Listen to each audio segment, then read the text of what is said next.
Right. Yeah. Hey, Eric, do you remember when we went to see Freddie Hubbard at the Lighthouse? Oh, sure. Yeah. And he didn't like the drummer. Yeah. He hated And him. He was very upset. Oh, he was yelling at him all night, and I was having PTSD because of the circus. Oh man. Right. You thought it was you. I know. Exactly. I think they're yelling at me. And I'm saying, it's not just you, Jeff. Look at that. Even the professionals get upset. Look at that. God.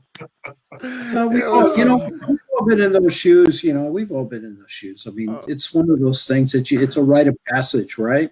It is. It is.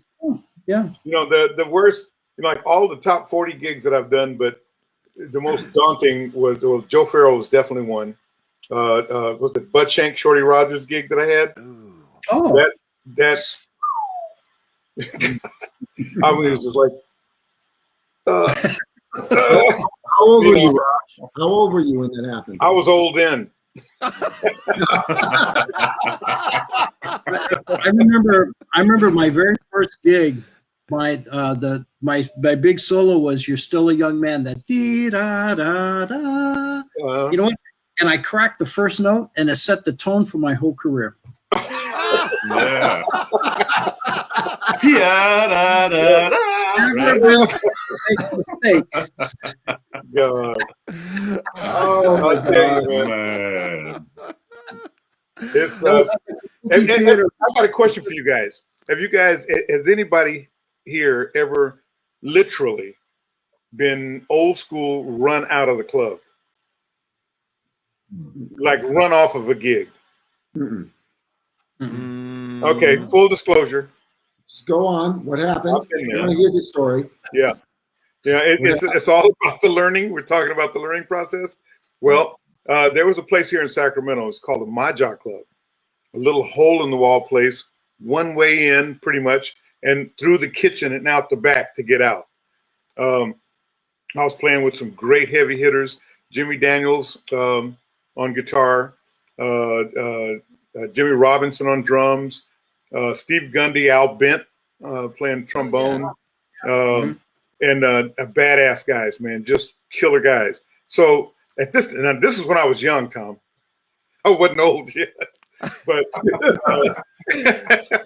but I got old after this gig. Anyway, okay. So they had wanted me to do Lush Life, I think. Where just a change everywhere. And they had taken their time to try to teach me everything. And did I learn? No. So I get up there. Jimmy puts down his guitar. Everybody leaves the stage. I'm not used to that. And it's just me, the drummer, and the bass player. Yeah, go ahead and play, man. I got through the first bar. And then it was just a freaking shitstorm. From that, and Jimmy Robinson, the drummer, and the bass player Bob Bell goes, "Stop playing, man! Stop playing! Stop playing! I got it! Just stop playing!" Oh, it was. And then our lead, the tenor player Steve Gundy, him and Al were sitting out there, and Al just had his head down like this, and Gundy was screaming at me from the back of the club, packed place. He's going words that I can't repeat even on this podcast. Get off the stage! I ought to kick you out. And they said, "Man, just turn your stuff off, man, and go out the back. Turn your stuff off and go out the back." Oh, hey, Roger. You know what? No, I'll tell you something, folks. That was the biggest lesson of my life. Yeah. That I promised. Like I was beyond beat up and humiliated, but I learned. Isn't it true? Isn't it true that saying that we learn more from our failures than our successes? I believe so. It really put a fire in me to really be the best I can, and like I try to reach for it still to this day. But You're awesome, dude. I love playing with you. Likewise. Hey, Jeff, tell Roger how much keyboard I have in my mix. None. Fuck you. Sorry. Right. Stride. Okay. Stride. Sorry. That F-bomb just slipped out of me. You lying. I would say, don't lie. Okay. No, you were pretty heavy in the keyboard in your mix. Yes, that's my point. That's my point. There were some people you didn't want to hear and others that you wanted to hear. Yeah. Yeah, Roger was one of them. And that's where we'll leave it. Yes. Exactly. Yeah. No, I can't go up. I can't go up in solo unless I hear Roger playing. Because I have to wear these things and go up to the front of the stage. And thank God for this high tech shit with his in-ear stuff, because I mean this stuff is amazing. I mean, it sounds almost like you're in the studio. I mean, it's so good. And but Tommy, you know what? You guys have never seen our sound checks. Now Jeff can attest to this. Tommy will wear a monitor man out. Wear it out, man. Well, sound check, yeah, I'll get it. Yeah, it's that sound check. Wait, sound check. Jeff, what does this mean? Jeff, want to add anything to that? What does this mean? You don't know what that means? I'm asking Jeff. Tom never did that to me, but I'm guessing. Yes, You know why? Because yes, I did. I never put Yes, compression. I did. What was this? Compression. Oh, the comments are going to be great now. No, There you come go. on, There you Jeff. go. See what they think, Jeff, man. tell him what that means. Tell him what that means, Jeff. Come on. You know what? In all Now, don't honesty, forget this PG rated. I forget what No, what this don't. meant. You really No, you really forget what that means? I did, because there were lots of hand signals from you. I could. The whole hand? But give me a break here. Give me a break here. Yeah. But hey, Tommy, you know what? In Tommy's defense, Tommy, in your defense, like the rhythm section would come out and we'd start playing and we'd get our little thing together. And he was the only horn player that we wanted anywhere around. Nobody else, just Tommy.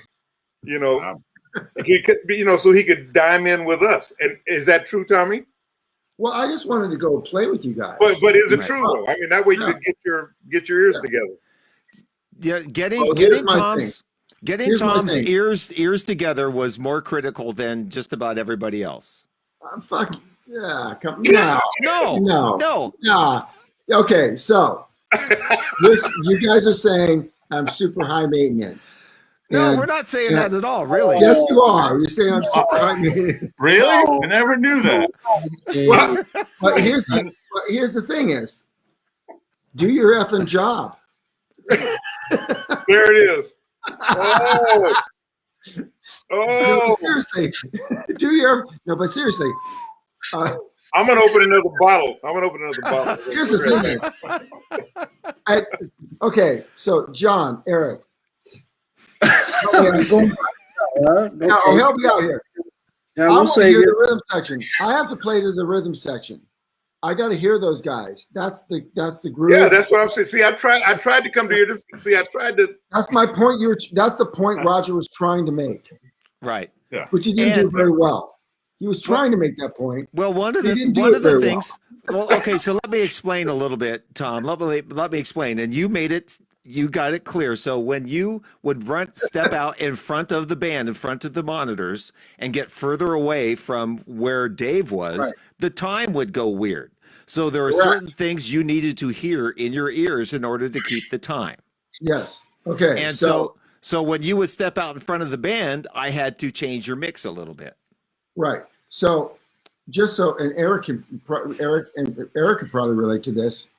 So you're in a band like Tower, and you have to step out to the front of the stage to solo. And what you heard when you were you stepped 10 feet in front of where you were, and all of a sudden the whole thing changes. And I remember the first time this happened, my first year in the band, we were playing this big fucking casino. Can I say that word? Can I say that F word? Yeah. We're playing this big casino in New Mexico. Don't shake your head at me, John. Don't shake your head at me. Don't do that. Don't do that. Okay, we're playing this big casino. Bubble hits. Bubble hits. Bubble hits. We're playing. So I can't believe this story, man. It's too funny. Where'd Roger go? Roger left. Roger's laughing. He's laughing so hard. He's laughing. Oh, Oh, Roger. my God. So check it out. This is I'm back. probably one of the scariest Hold moments. Okay. This is really. Brian. Thank you, John. Yes. This is really a scary moment when I just joined Tower. I went out to solo, and it was a lot of extra reverb, and I completely lost syncopated 16th notes. I didn't know where I was. I'd been in the band like a few weeks, went out to solo, and I kind of pride myself in knowing where 16th notes are laying. And I get back, and I get back to the dressing room, and Emilio goes, "Tom, come here." I go like, I'm fired. Tom, come here. When I hired you and you did your audition, one of the things is, you were like, your time was really good. Like, what happened tonight? And I just go like, when I step out there, I don't have monitors and everything's echoing. He said, it's like doing the national anthem in a football stadium. That's what I said. And I couldn't find where if the beat was here or there or where it was. Yeah. I said, yeah, so it sucked. What can I tell you? And he goes like, how can we fix this? And I go like, well, the crew wants me to wear these new things called in-ears. And that was like in 2003, 2002. So like, that was like, 18 years ago, they were kind of new. So I had to start wearing the generic ones, and they sounded like doo-doo. These ones sound amazing. But the What first kind one, are they? What kind are they, Tom? these are Ultimate Ears. Ultimate Ears 1200s. And they're about 12 years old, and they still sound great. So anyway, yeah, I thought I was getting fired. But What's the funniest sound check you've ever been to? I got one, but I want to hear from you guys. What's the funniest sound check? Where there's a lot of humor going on. Well, for me, it's always been TOP. That's like when Rocco, God rest his soul, before we lost him, that was always the funny bone. Just hanging with Rocco and watching him go through sound check or working on a part or getting pissed off at Dave because it was Tower Power. Is Tower Power. So, Eric, what about you? What was it like when you worked your first gig with like Dave Weckl and some of those things when you did those? Well, that's when he played. Well, yeah, originally he played with Cecilia Noel. He came in and played a whole summer with us, and he filled in for the regular drummer. So that was amazing. He had a mic for every drum. That's the first thing I noticed. Oh, wow. And I had it all worked out. He had his own mixing board at his spot, and I'm sure he was communicating with the sound guy too. But yeah, that was pretty amazing stuff at that time. Yeah. And then later we did a live video with him too. I don't know if I told you guys before. There was the Higher Ground one. That was live in the studio, Sunset Sound. Yeah. Saw that one? awesome. Yeah. Awesome. Yeah. And that was about 3 or 4 times through where we did 3 or 4 takes top to Did bottom. Did you write those horn arrangements? No, that was that would have been his assistant Jay Oliver, his keyboard player. He collaborated with him a lot on his albums. They co-wrote a lot of songs. Jay did a lot of the arrangements, so that would have been his. Yeah. Were you okay with those horn arrangements? What's that again? Were you okay with those horn arrangements? With us? Oh yeah, that was fine. Stevie Wonder inspired. You can't go wrong there. Great tune, and we had fun playing it. Yeah, it was good. I could have added something, but it didn't need it. It was good. We worked it. It was fine. I might have messed it up. It was good the way it was. Who knows? There you go. That's What about you, John? Huh? What about you to the original question? Oh, I think the funniest sound check I ever did was in Kansas City, and it was with Pete and Sheila Escovedo. And so, and they're trying to get the drum sound right. And Sheila, she's hitting the bass drum, thump, thump, thump, thump, thump, and so they're trying to dial in the bass drum sound, you know. And she says, no, put a little bit more of this and this and that, you know. And then so we went on for an hour and a half like this. And then they finally did something where she liked it. And she says, okay, we're done. And and that was it. We didn't even check any of the horns or anything else. That was it. That was it for the soundtrack. I thought that was the funniest damn thing I'd ever been part of. I just remembered something. Funniest sound check I've ever been to. And I'm just going to say it right now, was 1996, 97 at the Shoreline Amphitheater after Tony Lindsay got the gig being the lead singer with Santana. And he hadn't been in the band very long. And I said, yeah, I want to come and see you play, you know. And I said, man, I want to sit in. Because, you know, I said, like, can I sit in with Santana? Because I know he lets guys sit in. He goes, like, yeah, I'll work it out. And he goes like, yeah, you can sit in, but you got to come to sound check. No problem. Come to sound check at Shoreline Amphitheater. So I come to sound check, and they're just going through a drummer change. And they have this young drummer that had been playing with Miles. Forget the cat's name. Amazing drummer. And so I came to sound check, and this sound check ended up being 3 hours long. Oh, geez. And at one point, they're running through tunes.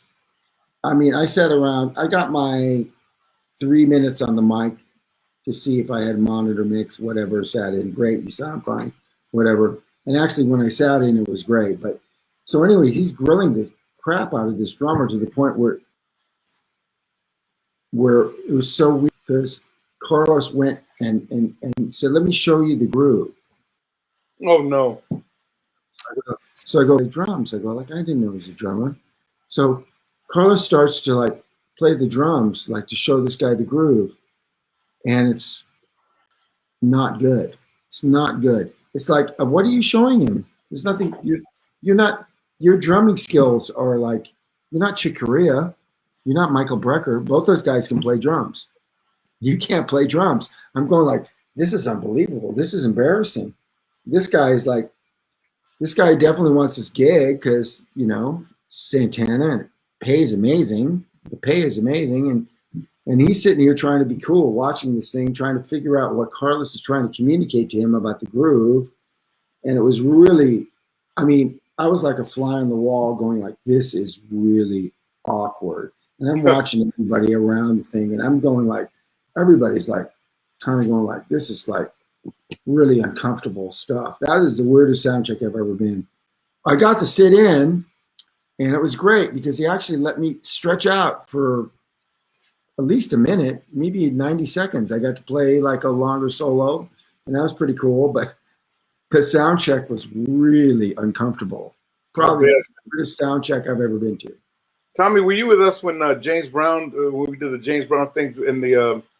I was a year late after that. A year later, okay. Was that Paramount? The Paramount? Oh, the drummer. Oh, they're the Soul Soldiers. Well, we flew from. We were back east with them. Then we flew back to play at the Paramount. Yeah, and those guys were on a set-up bus all the way back east. James was in his jet, so they get the sound check, and he has two drummers up there. And this one young drummer, poor kid, he was grilling him so bad. He said, give me those, let me show you how to do it. He sits down on the set, and just like Dave said, it sounds like a wreck of pots and pans. That's a groove, you know. And the poor drummer sat there and tried. I mean, we all watched it. I mean, it's just like, oh my. There was no sense of rhythm. God bless James Brown, but there was no sense of rhythm or groove to anything he tried to show this kid. Which is weird because that's not how he sings. What? Have you ever? I'm back with James. I was going to say, you know what's really interesting about drummers is they're in a unique position where everybody is hearing a special groove, and and it's really hard to emulate it on a drum kit. And there's so many different variations of a specific groove, and it's hard to explain to a drummer sometimes. Yeah, I want it. It's got to be kind of syncopated, and need be some triplets and some ghost notes, and like, what the heck? You know what I'm saying? Like you can come to a horn player and you say, just lay back or play this note, play that note. But a groove on a set of drums is a complete. I mean, there might be a dozen ways you can play, a shuffle. I would imagine, not being a drummer, but either the drummer and the band is right or it's not.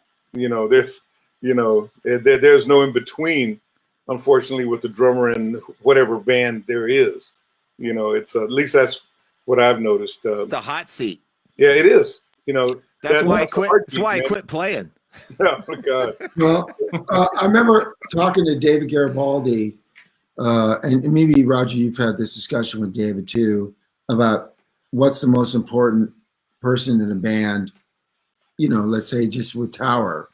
And he said, what do you think is, and I said the drummer is the most important person in the band. And he goes like, yeah, maybe he said, actually, I would put the lead singer in front of the drummer in a band like Tower Power.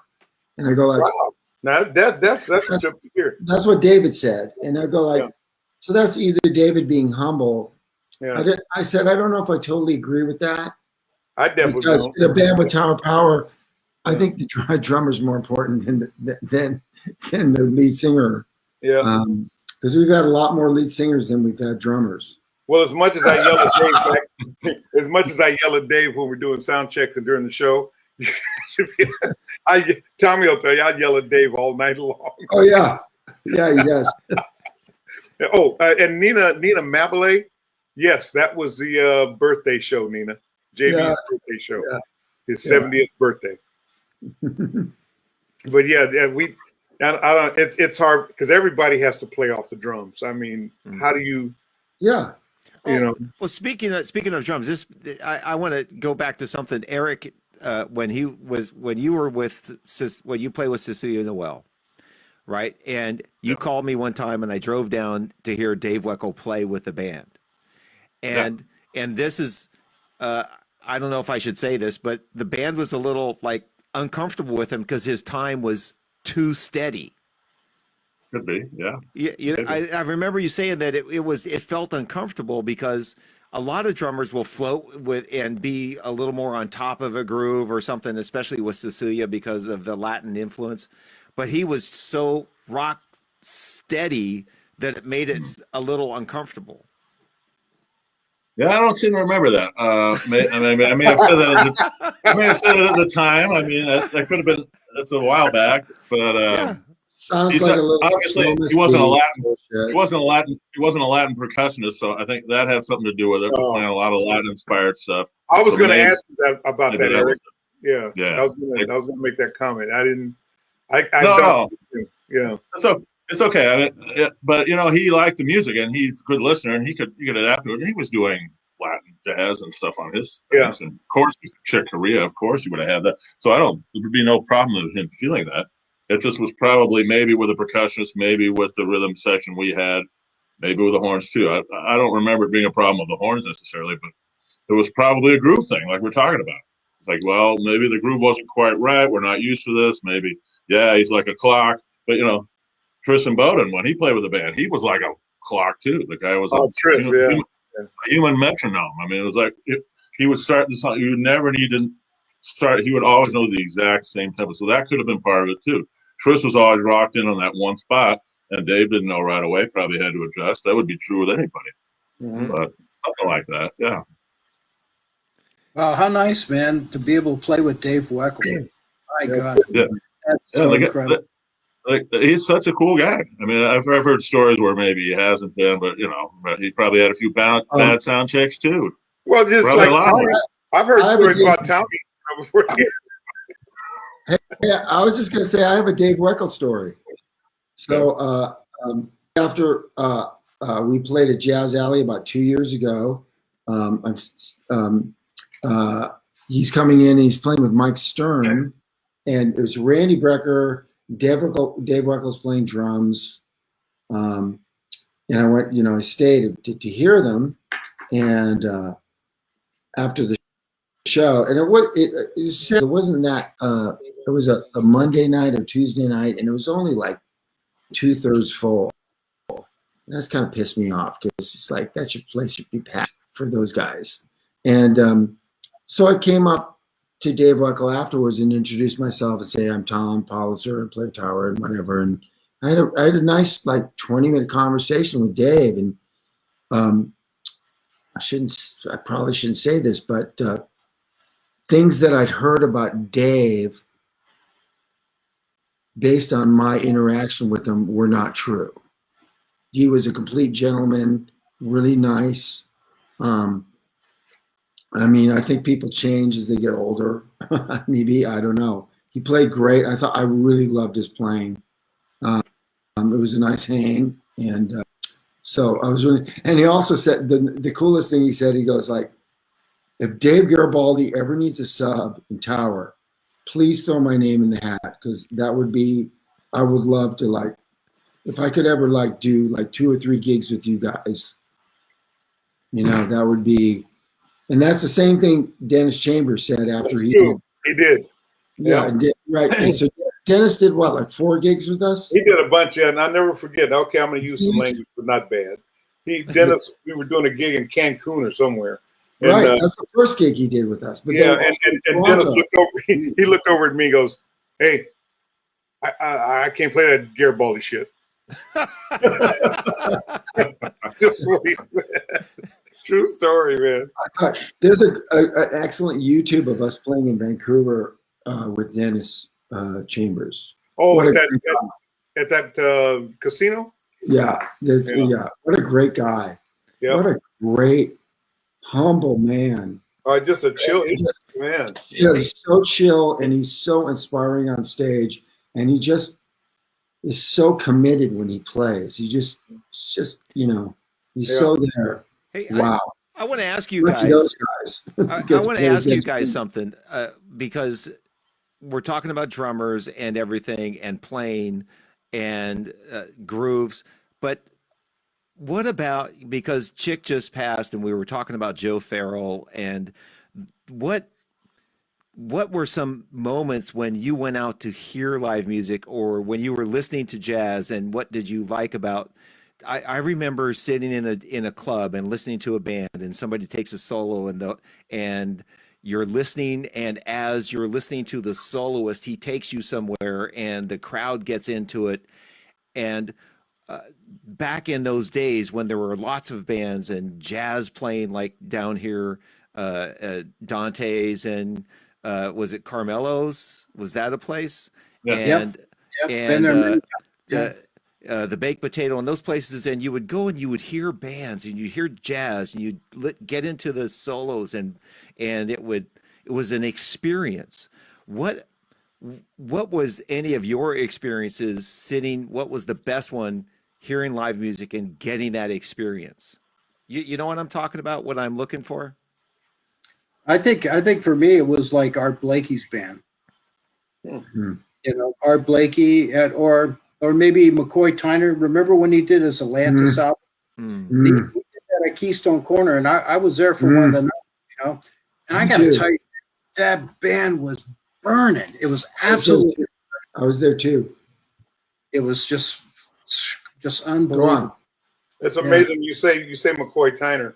Yeah. That was most elevating I've ever felt. I stood behind him while he played, and his ferocity, his attack on that piano. If that piano could cry, it was like the keys actually rippled after he would play. And I'm not exaggerating. I mean, I was just elevated. I've never, all the keyboard players and pianists, organists that I know, no one has ever touched me the way McCoy did. Man, he was so incredible. Just being able to see him so many times. I got to play with him once too. Oh wow! It was at the Monterey Jazz Festival, and it was God, who else? What was that guy? The piano. Billy Childs was on the gig. Yeah, that's another good. And Brian Blades was playing drums. Woo! And I was part of the horn section. You know, I was a backup guy. You know, and it was unbelievable. It was a tribute to Bobby Hutcherson. You know, and I'll tell you what. You know, being I think 35 or 37 or something. You know, I was just totally in awe the whole time. You know, being able to just soak it all up. It's like they were right there. You know. God. Yeah.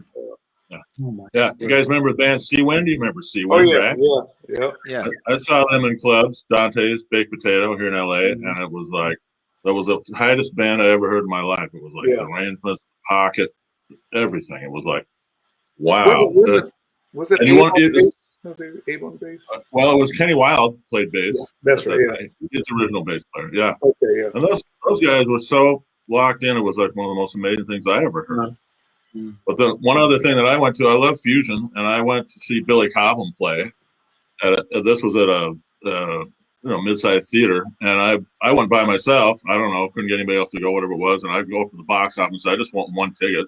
So they put me second row, center, Wow. second row from the stage. And Billy Cobham, he's there with like 17 drums, and it was like, I love Billy Cobham. And he was just ripping, and the whole thing was, the only thing was a drag that didn't have any horn players. I wanted to see the Brecker Brothers. I would have liked seeing Glenn Ferris, but there was no horns, but it was still really good. But he was opening for somebody, and who he opened for was Weather Report. And Yeah. I had never even heard of Weather Report at that time. This was in mid 70s. Wow. And Weather Report comes on, and here's Wayne and Joe, and here's Alfonso Johnson on bass, and Dugo Chancellor was on drums, and he had one less drum than Billy. I remember that. Billy had 17 drums, and Dugo had 16 drums. and those guys went on for like an hour and a half after Billy, and was like, that was one of the most amazing concerts I ever saw too. It was like, wow, the energy, the way they were playing, just the feeling you got, and I had never heard of them. I was like, oh my God, this is incredible. Yeah. So stuff like that wakes you right up. It's unbelievable. The first For me, I'm sorry. Go ahead, Tom. well, I was just saying, for me, like my senior in high school, I that's when in 1976, I discovered the Keystone Corner in Palo Alto, and as I went on to junior college, I found out about the Keystone card, which was like $100. Was that right, John? Card? Did you buy a Keystone card? Like $100 or $110? It was like I was too poor.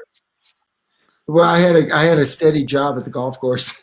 Anyway, I just would go and the funny thing is, my golf mentor, the guy who taught me how to play golf, was a jazz fan of huge jazz fan of Mingus, Miles, and it was weird. That's how we bonded. This older man that taught me how to play golf, we bonded over jazz, and that he would come out and we'd talk about music, and then we'd go and see shows. And he hit me to the Keystone card. I remember like seeing Art Blakey. For 3 or 4 years, I would see Art Blakey at least two nights every time we played Keystone Corner. I would see him 2 nights ever. I love that band.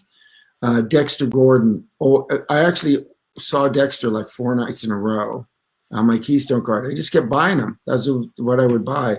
And I remember seeing Horace Silver with a 19 or 20-year-old Michael Brecker and Randy Brecker. Yeah. I also remember seeing Art Blakey with 18-year-old Witten and a 20-year-old, Witten at 18 before his View album. I remember seeing all that stuff and going to see Thad Jones, Mel Lewis at the Keystone at the American Music Hall. And, all that stuff was just blew me away. Just where's that music anymore? I mean, those guys are gone. I miss that. You know what? I think it's coming again, but I asked that same question, man. It's new people. Like my mentor was the late great Jimmy Smith. He would come to the club and he'd play. We'd be playing, and I just get up off the organ and just, Jimmy walks in the club. What do you do? So do these guys know? These other four guys know that Jimmy Smith spent the last years of his life in Sacramento. In Sacramento, yeah. He Yeah. came, then he left, then he moved back. But that just like when I heard that Jimmy Smith was living in Sacramento, I go like, really? Yeah. Jimmy Smith moved out. How did that happen? For me, it was like goal score. How did Jimmy Smith, Roger? How did Jimmy Smith end up? Why did Jimmy Smith end up in Sacramento and not New York, LA? His wife was, settling him down a little bit. And, Yes. and Sacramento was an easy spot. So it turned out not to be that settling. So he left and came back just before he died. It was a sad thing. But for me, that year and a half, I think I learned more in the year and a half from him than I did in 20 years of attempting to be any kind of an organ player. Did they invite you to dinner like I've heard they do? A couple of times, yeah. Yeah, because Mauro DeGioia, my buddy. Yes.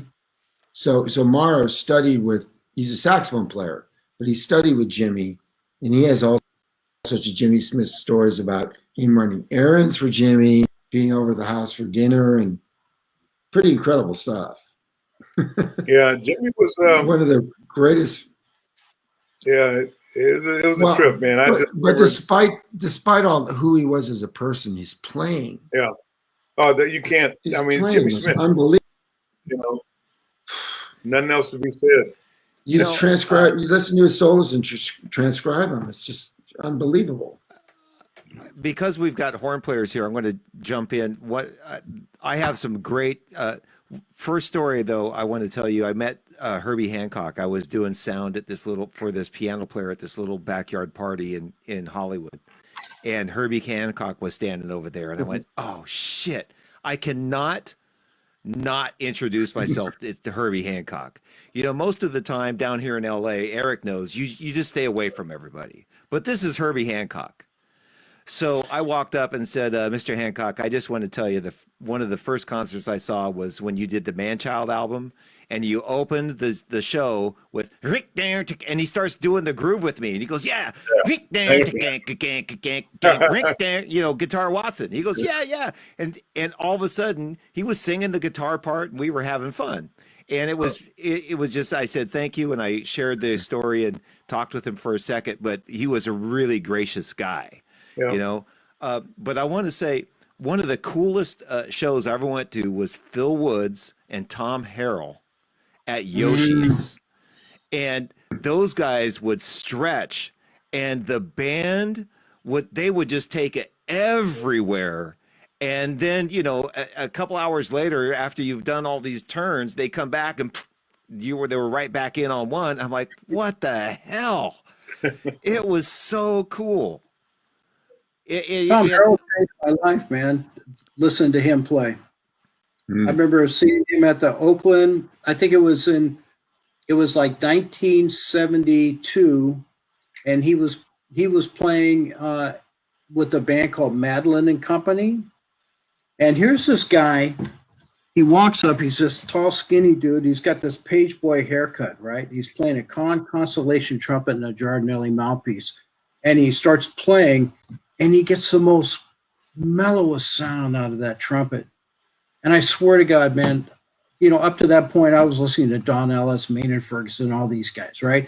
But then I hear Tom Harrell play, and I said, that's what I want to sound like.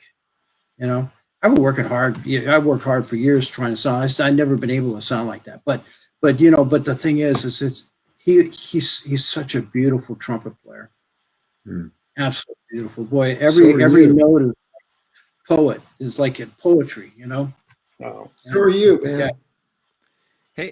Hey, you know what? The last time John and Tom and even Eric, when I've had you guys on at different times, you all had your horn close by. I see where you're going. Okay. Well, so I have no keyboard, but I have to wet my reed. Uh-oh. Hello? Hello, you got a wet? Hey, the most fun I had tonight was when we were really roasting Tom. That was a lot of fun. But then we fell into these stories, and I want to go back to roasting Tom. That was so much fun. Please, I heard that too. It never gets old. That's right.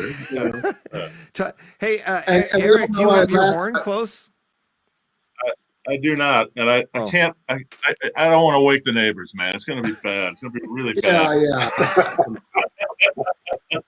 They don't know. I'm trying to live nice in the neighborhood, man. When they hear that, it's going to be just getting along, huh, Eric? Yeah. We're not soundproof here. That's the problem. So Eric, Eric, I know the loudest trombone player on the planet, but can you? Oh yeah, and that's what fools people sometimes. It's like, wow, that sounds really pretty. Wow, we never knew you could do that. I remember doing like a Brazilian recording thing, like Brazilian easy samba, and I'm playing real nice and easy, and they're going, "Oh, we never knew." Eric, you never gave me a chance. It's like you want all the loud stuff all the time. You want to. Eric was I like doing it. But it's like it's your fault. It's your own. It's your own fault. It's your own fault. You. I do the other one so well. They don't want to hear anything else. So soft. No. Get to us. I was like, okay. I was doing sound on a couple of gigs, and the guy would tell me, "Yeah, Eric Jorgensen's here tonight," so I wouldn't put a mic up. And then one night, Eric was like, "Dude, I can't hear you. What's wrong?" And he goes, well, I'm just playing soft. I go like, shit, I got to get out of mic. Yeah, deal with it. Wow, we really can do it. That's unbelievable. So Eric, do you remember the last time we played on a stage next to each other? I'm sorry. Say on a stage where? Do you remember the last time we played together live? Oh, I think you and I must have played at in that salsa club in Pomona. Was it near the LA? Yeah, you remember? Yes. Yeah. You play with our 2012. You play with Son Mayor, regular salsa band. Yes. And you sat in with us, and you had a great time. You loved it, man. It was fun. I had a great time. But I just remember you did. There was just 3 trombones, right? That was the horn section, right? It could have been. It could have been just 3 bones. There could have been maybe a couple of trumpets and a bone or something. No, maybe it was just trombone. No, it was 3 bones. And you guys were like, you guys slam, and you just go like, I just remember you saying like, okay, you got to try to keep up. I said, try to keep up, and I go like. You could tell you're going, wow, this is fun to keep up with. You like to really do that. I mean, it was fun, man. We had fun. They said, yeah, sax solo, great. We never hear a sax solo like that. That was a good band, man. That was really a fun night. Very memorable. Yeah. Yeah. Good band. You still play in that band? You still play in that band? They still play. Yeah, hopefully we'll get a gig sometime this year. That'd be great. It's been a while, but I've done a few other salsa things here and there, but they're amazing. They're just amazing. And I love. I've never. Well, Eric, listen, I'm gonna be the first to invite you up to Bump City when Jeff come. Maybe get you up there because we're gonna be doing some things. I'd love to have you at the winery. Oh, it'd be great. I'd love to. Oh, you gotta have. We play. You gotta come too, buddy. Yeah, thank you. We played Sacramento. Yeah, Raj, it's going to be fun when Roger gets the setup together, and I'm working with him on that. It's going to be really cool. It's going to be fun. Yeah. So as many different people that would come through there. For me, it'll be just a pleasure to see everybody and hang and listen to everybody play again. Yeah, we're just taking our time getting all the pre-production together. I've got a great idea. Bump City Winery, LA. Yeah. Why not? Yeah. Bump City Winery. Look at Rogers. I'm seeing a Bump City Winery, LA. Okay. Well, so you got I think Roger's going like, Jeff, okay, yeah, make that happen, and I'll consider it. Give me a business proposition. It's like, you're expecting Roger to make that happen. No, that's on you. Well, now. maybe not this week. Yeah, okay. Not this week. It doesn't have to be this week, but next week would be cool. Yeah. Well, you never know what might happen. Well, it's like I have visions of Fred Ross's mac and cheese in your local grocer. Oh my God. As long as Fred doesn't have to be there. Eric doesn't know Fred. Fred. Oh, okay. Angry Eric, Fred. yeah, Eric needs to meet Fred. Oh God. Oh, Okay, guys. I got wine to do tomorrow early. So okay. we got pallets coming. I got to unload them all. Hey, Roger, thanks for stopping in. Oh, it's great, Yeah. man. Nice meeting you guys, man. Yeah. man. Hey, Roger, what are you there all the time? Now, yeah. Every Friday through Sunday, I'm there. All right, because I'd like to come up and visit you, man. Anytime, Let's- John. Hey, right, John, so- let's do it together. And, Yeah. and Roger, Yeah, okay. why haven't I not done a session for you in the last 4 weeks? Because my studio's totally offline. Why? What's going Because on? I'm remodeling. Oh, I don't believe you. It's true. Hey, Tom. Guess Okay. who got me a new set of drums? If he's watching, he's gonna you pissed off. I got a brand new kit coming from Yamaha. Okay. Oh, nice. Yeah, and the other Okay. one's at the winery. Yeah, All right. brand spanking new recording kit. All right. Ah. It's stuck So in the John, eye. so John, Wait, though. let's go up there. John will hang and you can see where the winery and the facility is. You dig it, and the drive up the Delta is beautiful. Have you ever done that drive? There's a lot of cow fields out there. Man, you got to watch it on those roads though, because you could die. Go over. Yeah. You could- I'll stop by. I'll you're come. talking about a road that's like this. Yeah, Yeah. I'm gonna. You know what I'll do is I'll and Susan and I maybe we'll drive up there, but we'll go up 5 and then we'll stop in Elk Grove and see Robbie Kwok.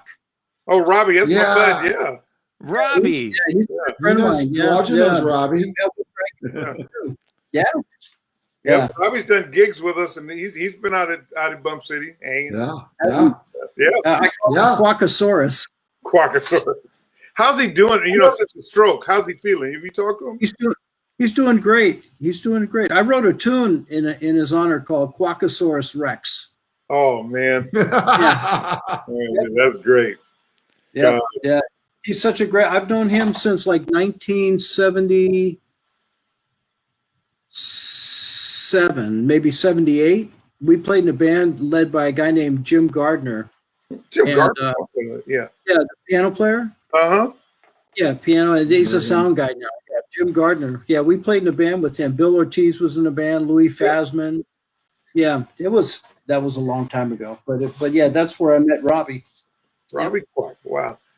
Well, fellas, it's been a pleasure. I love it, man. Thanks for allowing me to Hey, All right. crash the It's hornhead fun. session.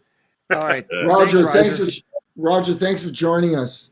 I miss you. Oh, it's my Yeah. I'll see you pleasure, in a week and a half. Tommy, we got to talk. Jeff, we got to talk too about the thing in a second. Okay. Oh, Yeah. there it is. Sounds good. There it is. Brought to you by. Yeah. That's right. Right. See you, Roger. Not Raj. All right. Well, fellas, how Well, you nice doing? chat. Hey, this is fun. Having Roger come on and tell stories, and Eric, and What Yeah, time here is we it got- anyway?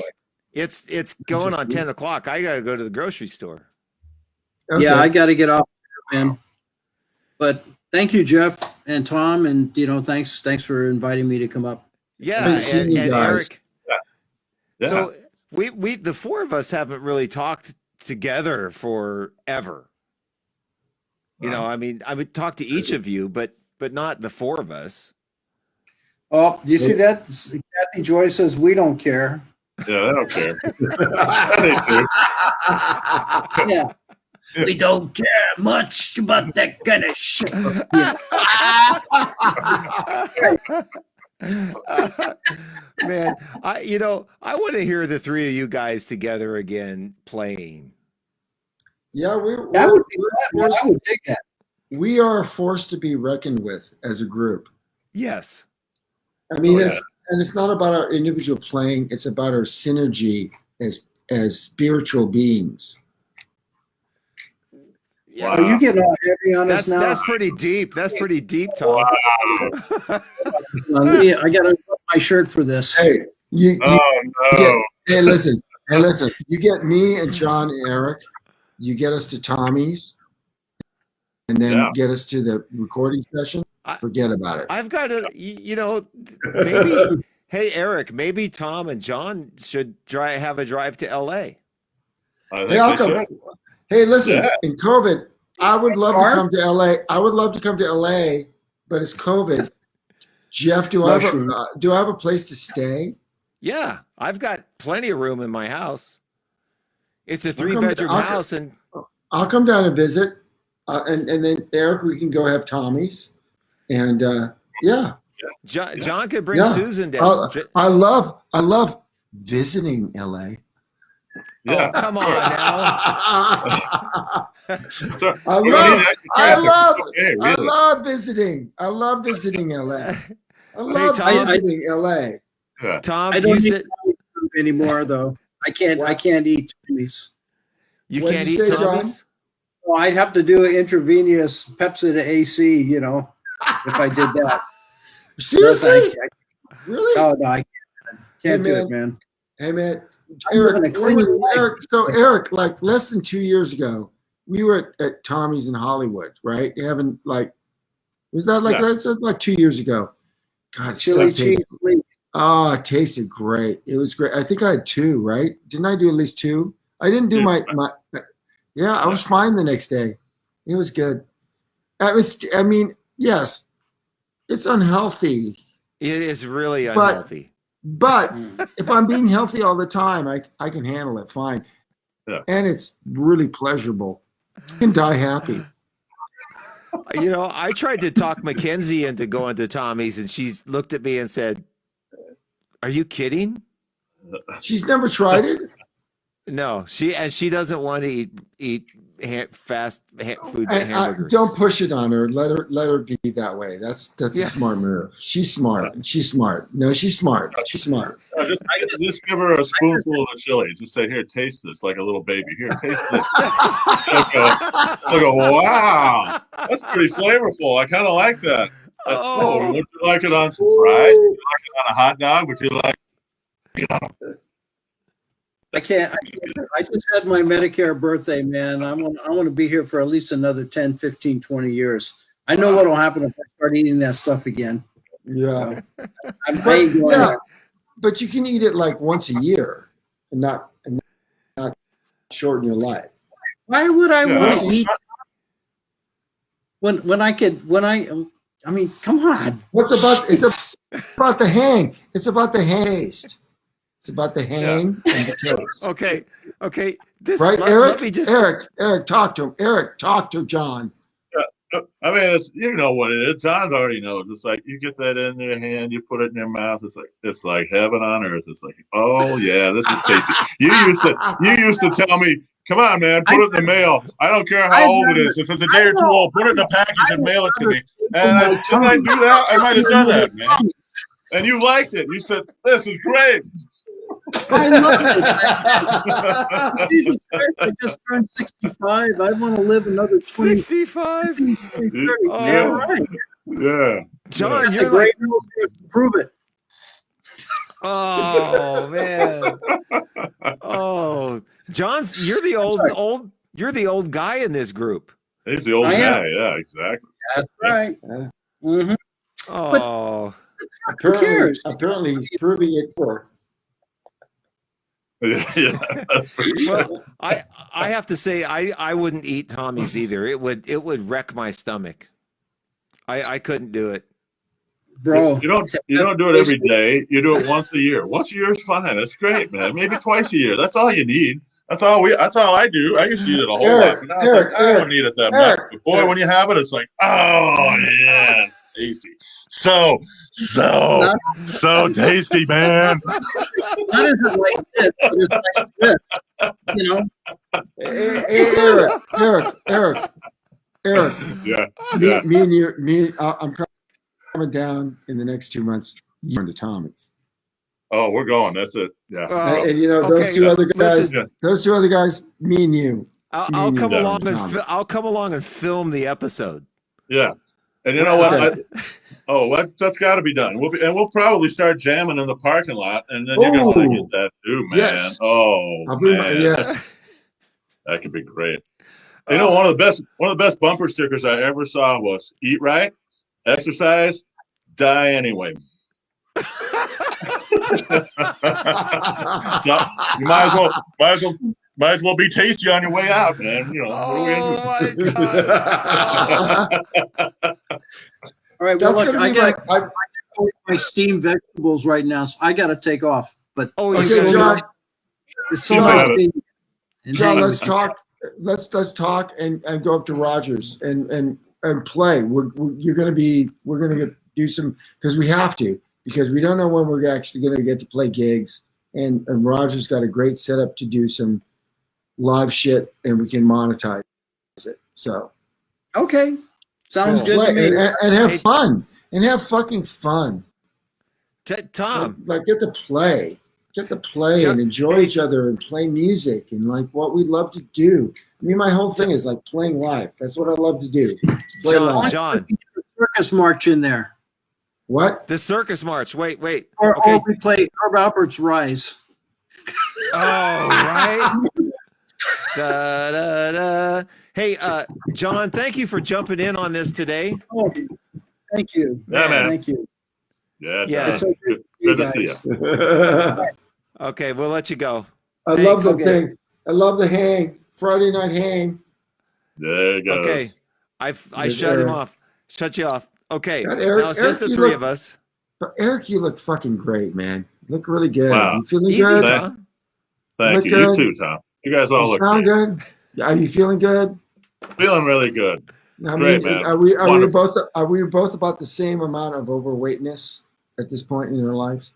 I don't know. It's not so bad now. You're- I'm actually eating so better you're when I like have to stay home. When I have to stay so home, you're I'm like- actually eating healthier. It's pretty amazing. But yeah, No, About I didn't same. ask you how you were eating. I just said like you're 6'4", yeah, pretty much. So- I think I still am. 6'4". So I'm like 6 feet. I weigh 225, and you're probably 6'4". What do you weigh now? Like about 245. About there. Okay, for 6'4". Okay, we're about the same then. Yeah, we gotta lose some weight, dude. Yeah, maybe. Maybe not. Well, for All the you gotta time, do- it's not going to work, man. Yeah. Well, I've actually kind of given up red meat and chicken for most of my thing, but I think that's a good move. Yeah, you can do it. Well, That's great. So.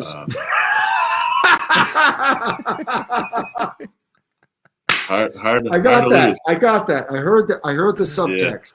I got the subtext. I got the No, subtext. it's good. No, it's good for you though. If you can do it, that's great. Yeah. You just need some TSS. Hey, do you guys know David Mosquita? Yes, David's a friend of mine. He said, "Send Eric to me for a flush and reset." Flush and reset. Oh, Dave's amazing. Yeah, no, Dave. What's he do? Dave is a healer. A kind of I wouldn't say massage therapist. He's savant healer. He knows how to open up your air passageways and help you like breathe and get more oxygen to you. And yeah, he's definitely has some shit happening. Well, I No kind of BS. the No, sound he's of the happening. flush and reset was. I'm like, Yeah, Dave. that's funny. I like flush and reset. Yeah. That's like hot. It's kind of hot. Easy, Flush and Tom. Come on. Flush and reset. Hey, this is a family show. Are they still up? It They're not is? still up, are they? Hey. No. Okay, let me see how many guys we have on board. We have 18 people on board. Of these 18 people, I don't know if anybody watches, Real Time with Bill Maher. You guys watch Real Time with Bill Maher? So Jeffrey, you watch that? I haven't seen it in a long time, but he's good. Right. Okay. Well, Bill Maher had a really interesting statistic about the number, whether the Republicans or Democrats, it's not the point, but to talk about family values. Well, the fact of the matter is, there's more single people in America